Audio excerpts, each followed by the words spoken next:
Oi, turma! Bem-vindos ao meu canal! Eu sou a Ana e hoje vamos continuar os nossos estudos acerca da teoria geral do crime, falando mais sobre o seu primeiro elemento, o fato típico. Antes de iniciarmos, não se esqueça de se inscrever aqui no canal, deixar o seu like nesse vídeo e compartilhar o nosso conteúdo. O feedback de vocês é muito importante para a continuidade do canal. E vamos à aula! Em nossa primeira aula, estudamos que o conceito analítico define o crime a partir dos seus elementos. E os elementos são considerados as partes essenciais do delito, de modo que não há crime se um dos elementos está ausente. Na primeira aula, também estudamos que o conceito analítico se subdivide em teorias. As principais são a bipartida, a tripartida e a quadripartida. Lembram? Para a teoria tripartida, que atualmente é a teoria com o maior número de adeptos entre os doutrinadores, o crime é composto por 3 elementos: o fato típico, a antijuridicidade e a culpabilidade. Pois bem, o primeiro elemento do crime é o fato típico, que, em geral, pode ser definido como comportamento humano previsto em lei como crime que viola bens jurídicos relevantes ao direito penal. Quando destrinchamos o que é fato típico, podemos extrair desse conceito 4 componentes distintos. É necessária uma conduta humana, isto é, um comportamento. É necessário que essa conduta produza um resultado. É necessário que o resultado tenha ocorrido em razão da conduta, de forma a existir um nexo de causalidade. E é necessário que a lei preveja tais elementares como crime. Vamos exemplificar? No crime de homicídio, quando Joãozinho desfere disparos de arma de fogo contra seu desafeto, com o intuito de matá-lo, temos uma conduta. Quando o desafeto de Joãozinho morre, temos um resultado, o óbito da vítima.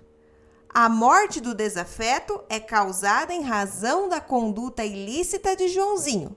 Logo, temos um nexo causal. E, por fim, o crime de homicídio está previsto em lei como crime. Trata-se de uma conduta típica. Portanto, guarde. Fato típico é igual a conduta mais nexo de causalidade mais resultado mais tipicidade. Beleza? Feitas essas considerações, vamos falar um pouco mais sobre o primeiro componente do fato típico.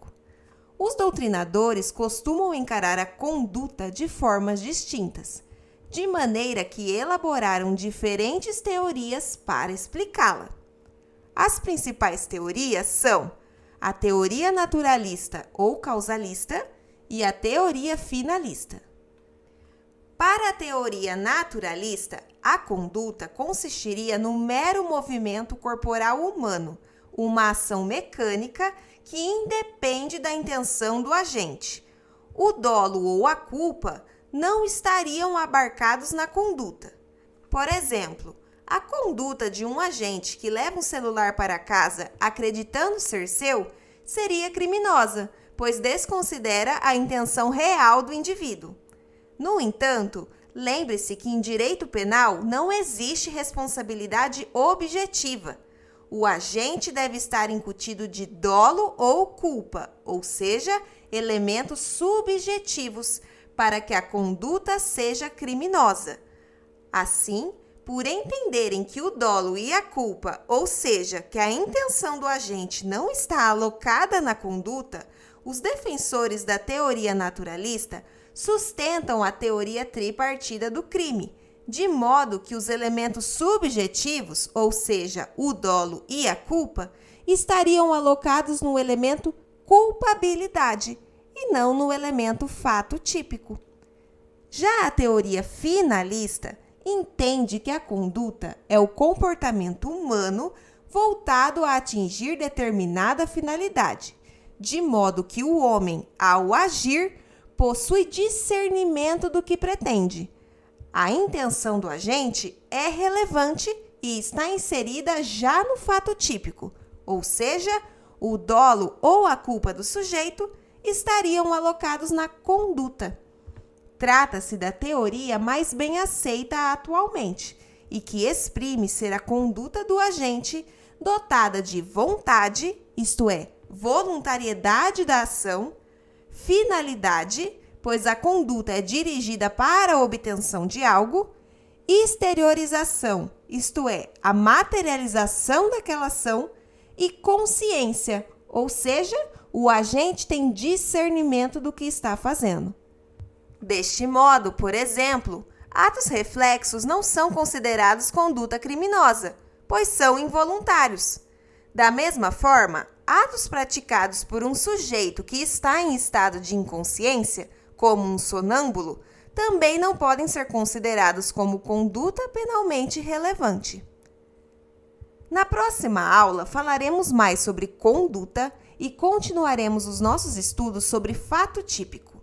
Se essa aula facilitou o seu aprendizado, não deixe de se inscrever no nosso canal e deixar aqui o seu like e o seu comentário.